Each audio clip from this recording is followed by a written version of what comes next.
Hello बच्चों, आइए देखते हैं नेक्स्ट क्वेश्चन क्या कहता है। The plate of a parallel plate capacitor are separated by distance D. Okay, let me draw a capacitor.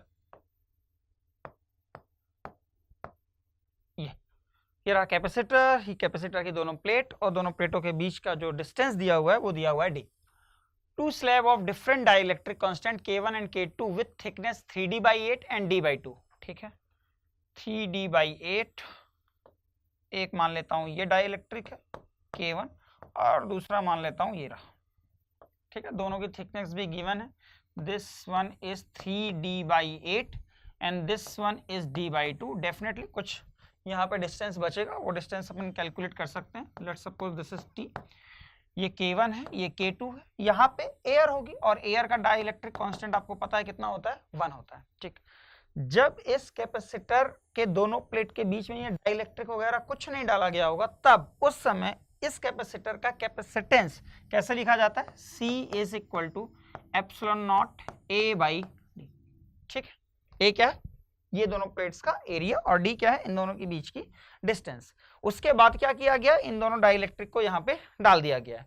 इसके अलावा और कुछ गिवन है क्या, यस, एक रिलेशन गिवन है मुझे कि K1 is equal to 1.25 times of K2 और मुझे K1 की वैल्यू निकालनी है, K1 की वैल्यू निकालनी है। ठीक है, तो जब इस कैपेसिटर के दोनों प्लेटों के बीच दो डाइलेक्ट्रिक डाल दिए जाते हैं या कितने भी डाइलेक्ट्रिक डाल दिए जाते हैं, तो उनका नया कैपेसिटेंस कैसे लिखा जाता है, C dash is equal to ε0 A divide by ये वाली डिस्टेंस। देखिए ये वाली डिस्टेंस कितनी है, 3D/8, 3D/8 और यहां पे कौन सा डाइलेक्ट्रिक है, K1, प्लस यहां वाली थिकनेस कितनी है, D/2 और यहां का डाइलेक्ट्रिक कितना है, K2, प्लस यहां की थिकनेस कितनी है, ये अपन निकाल लेते हैं।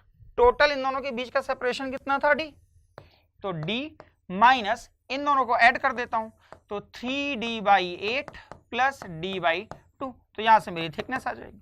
ठीक, इन दोनों को सॉल्व कर लीजिए, ये आएगा आपका 8, तो ये हो गया 3D, 2 4 जाए यानी कि ये आएगा 4D, 4D और 3D 7D, 7D/8, 8 का यहाँ मल्टीप्लाई कर दीजिए, 8D माइनस 7D यानी कि ये आ जाएगा आपका D/8। आई होप ये समझ गए होंगे, 3D and 4D, 7D, 7D/8, तो 8 यहाँ से मल्टीप्लाई हुआ, 8D, 8D माइनस 7D यानी कि D और D/8, तो ये भी चीज मुझे पता चल गई कि ये जो थिकनेस है ये है D/8, तो यहाँ पे आएगा D/8 और यहाँ का K कितना है, 1, तो डायरेक्टली मैं यहाँ पे 1 लिख देता हूँ। This is C dash. एक और इंफॉर्मेशन मुझे गिवन है, देखिए, the capacitance becomes 2 times larger than when there is nothing between the plate.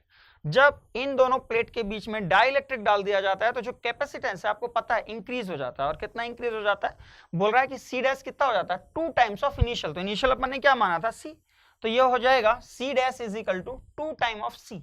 तो इसको ऐसा लिख देता हूं, C dash is equal to 2 times of C, और यहां से देखिए ये ε0 A और ऊपर से चाहूं तो D को कॉमन कर सकता हूं, तो यहां से D हो गया कॉमन और ऊपर से ε0 A/D, C ही तो है, तो इसको कर देता हूं C डिवाइड बाई ये बचेगा 3/8 K1 plus 1 divide by 2 K2 plus 1 divide by 8।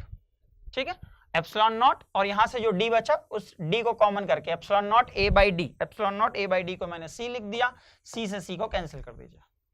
ठीक है, अब इस इक्वेशन को मैं कुछ ऐसा लिख सकता हूं कि 1/2 is equal to 3/8 K1 plus 1/2 K2 plus 1/8।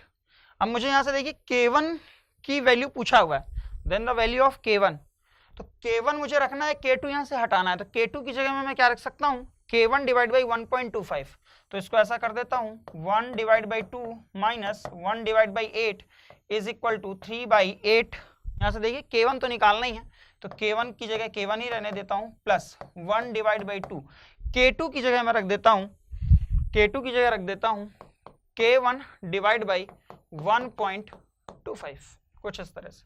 यहाँ एलसीएम ले लीजिए, 8 2 4 जा और ये 1, ठीक है, इज इक्वल टू, यहाँ से भी आप चाहें तो 8K1 एलसीएम ले लीजिए, 8K1 से 8K1 हट गया, ये बचा 3, 2 4 जा, यहाँ बचा 4 इंटू 1.25, थोड़ा सा सॉल्व कर लेंगे, ये आ जाएगा बेटा 3/8 और ये बनेगा 1.25 इंटू 4, 1 में 4 का मल्टीप्लाई करेंगे तो 4 ये हो गया और 0.25 में 4 का मल्टीप्लाई करेंगे तो 1 हो गया, तो 4 और 1 ये 5 हो गया, 5 और 3 8 हो गया, तो 8 डिवाइड बाई 8 K1, 8 से 8 मार दीजिए, तो यहाँ से आप K1 की वैल्यू देख सकते हैं 3 K1 इज इक्वल टू 8, तो K1 की वैल्यू यहाँ से आ गई आपकी 8/3, इसको सॉल्व कर लीजिए, 3 2 जा 6, 3 2 जा 6 बचेगा 2, फिर से 0 यानी कि 3 2 जा 3, 6 जा 18, 2.6, yes here it is option number 3।